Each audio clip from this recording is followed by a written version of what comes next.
नमस्कार साथियों, स्वागत है आप सभी का आपके अपने YouTube चैनल जीके विद यश में। आज 30 अक्टूबर 2020 है और आज के इस डेली करंट अफेयर्स के वीडियो में हम जानेंगे हाल ही की घटनाओं से आपकी आने वाली परीक्षा की दृष्टि से जो महत्वपूर्ण प्रश्न बने हैं उनके बारे में। साथ ही जानेंगे प्रत्येक प्रश्न से जुड़ा हुआ स्टैटिक जीके। यदि आपको डेली करंट अफेयर्स का PDF चाहिए तो आप ज्वाइन कीजिए हमारा टेलीग्राम चैनल जीके विद यश, जिसकी लिंक मैं आपको डिस्क्रिप्शन में दे दूंगा। साथियों, वीडियो को अंत तक देखिए। अंत में हम आपसे एक प्रश्न पूछेंगे जिसका राइट आंसर आपको कमेंट बॉक्स में लिखना है और वह आपकी परीक्षा की दृष्टि से महत्वपूर्ण होने वाला है। तो चलिए वीडियो को शुरू करते हैं। फर्स्ट क्वेश्चन है, अप्रैल से सितंबर 2020 के दौरान कौन सा देश भारतीय इस्पात का शीर्ष आयातक रहा? इसका राइट आंसर होगा दोस्तों चाइना, यानी चीन जो है अप्रैल से सितंबर 2020 के दौरान भारतीय इस्पात का सबसे बड़ा आयातक रहा है, यानी इम्पोर्टर रहा है। इसने अप्रैल से सितंबर के दौरान 1.9 मिलियन टन इस्पात आयात किया है भारत से दोस्तों। दूसरे स्थान पर रहा वियतनाम। इस दौरान वियतनाम ने 1.6 मिलियन टन इस्पात आयात किया है भारत से। दोस्तों बात करते हैं इस्पात उत्पादक देशों की, तो जो सबसे बड़ा इस्पात यानी स्टील का उत्पादक देश है वो चाइना है। चीन प्रतिवर्ष 1808 मिलियन टन कच्चा इस्पात उत्पादित करता है। दूसरे स्थान पर है भारत। भारत प्रतिवर्ष 106 मिलियन टन कच्चा इस्पात उत्पादित करता है। वहीं तीसरे स्थान पर है जापान। क्वेश्चन नंबर 2 है, national academy of medical sciences द्वारा डॉक्टर तुलसीदास चुग अवार्ड 2020 के लिए किसे चुना गया? इसका राइट आंसर होगा डॉक्टर सतीश मिश्रा। दोस्तों डॉक्टर सतीश मिश्रा को national academy of medical sciences द्वारा डॉक्टर तुलसीदास चुग अवार्ड के लिए चुना गया है। डॉक्टर सतीश मिश्रा को उनके मलेरिया परजीवी पर रिसर्च के कारण चुना गया है। दोस्तों बात करते हैं national academy of medical sciences की, तो इसकी स्थापना 1961 में हुई थी और इसका मुख्यालय नई दिल्ली में है। दोस्तों national academy of medical sciences के अध्यक्ष हैं डॉक्टर सरोज चूड़ामणि। कौन है? डॉक्टर सरोज चूड़ामणि। क्वेश्चन नंबर 3 है, प्रत्येक वर्ष निशस्त्रीकरण सप्ताह कब मनाया जाता है? इसका राइट आंसर होगा 24 अक्टूबर से 30 अक्टूबर तक। दोस्तों प्रतिवर्ष 24 अक्टूबर से 30 अक्टूबर तक निशस्त्रीकरण सप्ताह मनाया जाता है। इस सप्ताह की शुरुआत संयुक्त राष्ट्र संघ द्वारा 1978 में, कब? 1978 में की गई थी। इसे क्यों मनाया जाता है दोस्तों? निशस्त्रीकरण के प्रति लोगों को जागरूक करने के लिए कि शस्त्रीकरण को बढ़ावा ना मिले, इसके लिए यह मनाया जाता है। क्वेश्चन नंबर 4 है, कौन सा उच्च न्यायालय अपनी कार्यवाही की YouTube पर लाइव स्ट्रीमिंग शुरू करने वाला देश का पहला हाई कोर्ट है? इसका राइट आंसर होगा दोस्तों गुजरात। गुजरात हाई कोर्ट ने हाल ही में YouTube पर अपनी कार्यवाही की लाइव स्ट्रीमिंग की है और यह ऐसा करने वाला देश का पहला हाई कोर्ट है। बात करते हैं गुजरात हाई कोर्ट की।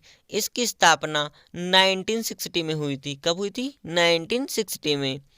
गुजरात उच्च न्यायालय अहमदाबाद में स्थित है दोस्तों। कहाँ पर स्थित है? अहमदाबाद में। और गुजरात हाई कोर्ट के चीफ जस्टिस कौन है, यानी मुख्य न्यायाधीश कौन है? वे हैं विक्रम नाथ। क्वेश्चन नंबर 5 है, फेनी ब्रिज का निर्माण दिसंबर 2020 तक पूरा हो जाएगा। यह ब्रिज बांग्लादेश को किस भारतीय राज्य के साथ जोड़ेगा? इसका राइट आंसर होगा त्रिपुरा। दोस्तों हाल ही में भारत सरकार द्वारा घोषणा की गई है कि दिसंबर 2020 तक फेनी ब्रिज का निर्माण कार्य पूरा हो जाएगा। यह ब्रिज जो है बांग्लादेश के रामगढ़ शहर को त्रिपुरा के सबरूम शहर को जोड़ेगा दोस्तों आपस में, यानी त्रिपुरा और बांग्लादेश आपस में जुड़ जाएंगे इस ब्रिज के द्वारा। फेनी ब्रिज की बात करते हैं तो दोस्तों फेनी ब्रिज जो है फेनी नदी पर बनाया गया है और इसकी लंबाई 1.8 किलोमीटर, कितनी है? 1.8 किलोमीटर, और यह फेनी नदी पर बनाया गया है दोस्तों। फेनी नदी दक्षिणी त्रिपुरा जिले से बहती हुई बांग्लादेश में प्रवेश करती हैं। बात करते हैं त्रिपुरा की। त्रिपुरा के मुख्यमंत्री हैं बिप्लब कुमार देव और राज्यपाल हैं रमेश बैस। क्वेश्चन नंबर 6 है, हाल ही में night of the restless spirits नामक पुस्तक किसके द्वारा लिखी गई है? इसका राइट आंसर होगा सर्वप्रीत सिंह। दोस्तों हाल ही में सर्वप्रीत सिंह ने एक पुस्तक लिखी है जिसका नाम है night of the restless spirits, और यह 1984 के जो सिख दंगे हैं उन पर आधारित है पुस्तक। किस पर दोस्तों? 1984 के सिख दंगों पर। सर्वप्रीत सिंह एक लेखक हैं। इनकी अन्य पुस्तकें हैं कुलतार्स माइम, the camel merchant of Philadelphia इत्यादि इनकी अन्य पुस्तकें हैं। क्वेश्चन नंबर 7 है, हाल ही में किस भारतीय संगठन ने UN global climate action award जीता? इसका राइट आंसर होगा ग्लोबल हिमालयन एक्सपीडिशन। दोस्तों भारतीय एनजीओ जो है ग्लोबल हिमालयन एक्सपीडिशन ने UN global climate action award जीता। बात करते हैं ग्लोबल हिमालयन एक्सपीडिशन जो एनजीओ है दोस्तों, इसे क्यों दिया गया है ग्लोबल क्लाइमेट एक्शन अवार्ड? तो इसे इसलिए दिया गया है कि इसने हिमालय क्षेत्र के 131 गांवों को सौर विद्युतीकरण से लैस किया है, यानी दोस्तों उनमें सौर विद्युत क्षमता स्थापित की है, और भी कहीं अन्य कार्य करता है यह हिमालय क्षेत्र में। ग्लोबल हिमालयन एक्सपीडिशन के संस्थापक है पारस लुम्बा। कौन है? पारस लुम्बा, और इसे 2013 में स्थापित किया गया था। क्वेश्चन नंबर 8 है, किस बैंक ने Japan bank for international cooperation यानी JBIC के साथ $1 बिलियन के ऋण समझौते पर हस्ताक्षर किए? इसका राइट आंसर होगा SBI। दोस्तों स्टेट बैंक ऑफ इंडिया ने हाल ही में जो है JBIC के साथ $1 बिलियन के ऋण समझौते पर हस्ताक्षर किए। बात करते हैं JBIC की यानी Japan bank for international cooperation की। इसका मुख्यालय टोक्यो में है। कहाँ पर है? टोक्यो में। JBIC की स्थापना 1999 में हुई थी और इसके अध्यक्ष हैं तदाशी मेदा। कौन है? तदाशी मेदा। नेक्स्ट क्वेश्चन है, हाल ही में परंपरा श्रृंखला 2020 त्योहार का वर्चुअली शुभारंभ किसने किया? इसका राइट आंसर होगा M वेंकैया नायडू।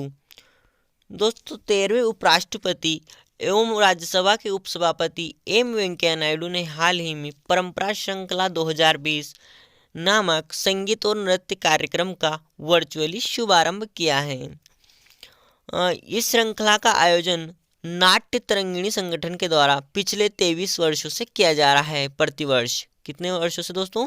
23 वर्षों से नाट्य तरंगिणी संस्था द्वारा। क्वेश्चन नंबर 10 है, किस मेट्रो रेलवे ने अपने एक स्टेशन का नाम ट्रांसजेंडर समुदाय के सम्मान में प्राइड स्टेशन रखा? इसका राइट आंसर होगा नोएडा। दोस्तों नोएडा मेट्रो ने हाल ही में ट्रांसजेंडर समुदाय यानी LGBTQ समुदाय के सम्मान में अपने एक स्टेशन का नाम प्राइड स्टेशन रखा है, और वहाँ पर 6 ट्रांसजेंडर समुदाय के लोगों को नौकरी पर भी रखा। बात करते हैं नोएडा मेट्रो की। दोस्तों नोएडा मेट्रो यानी कि गौतम बुद्ध नगर में स्थित है। नोएडा का नया नाम क्या है? गौतम बुद्ध नगर। और यह ऐसा करने वाला उत्तर भारत का पहला मेट्रो रेलवे है दोस्तों नोएडा। नोएडा मेट्रो की शुरुआत 2019 में हुई थी। कब हुई थी? 2019 में। और दोस्तों इसकी लंबाई कितनी है? इसकी लंबाई है 29.7 किलोमीटर नोएडा मेट्रो की। क्वेश्चन नंबर 11 है, अक्टूबर 2020 में किस राज्य ने युवा अधिवक्ता कल्याण कोष शुरू किया? इसका राइट आंसर होगा तमिलनाडु। दोस्तों हाल ही में तमिलनाडु राज्य सरकार ने युवा अधिवक्ता कल्याण कोष शुरू किया। इसके तहत जो लॉ की डिग्री लेकर कॉलेज से बाहर निकलते हैं ऐसे युवा अधिवक्ता यानी यंग एडवोकेट्स को जो है 3,000 रुपये मासिक तनख्वाह दी जाएगी या उन्हें मासिक भत्ता दिया जाएगा इस योजना के तहत।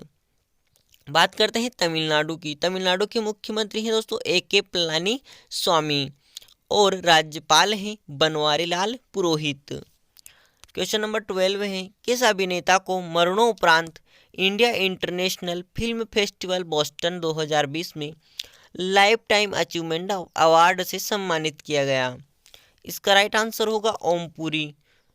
बॉलीवुड अभिनेता ओम पुरी, जिनका निधन वर्ष 2017 में हो गया था दोस्तों, इनको जो है India international film festival Boston में 2020 के इस आयोजन में, जो कि वर्चुअली आयोजित किया गया था, में लाइफ टाइम अचीवमेंट अवार्ड से सम्मानित किया गया है।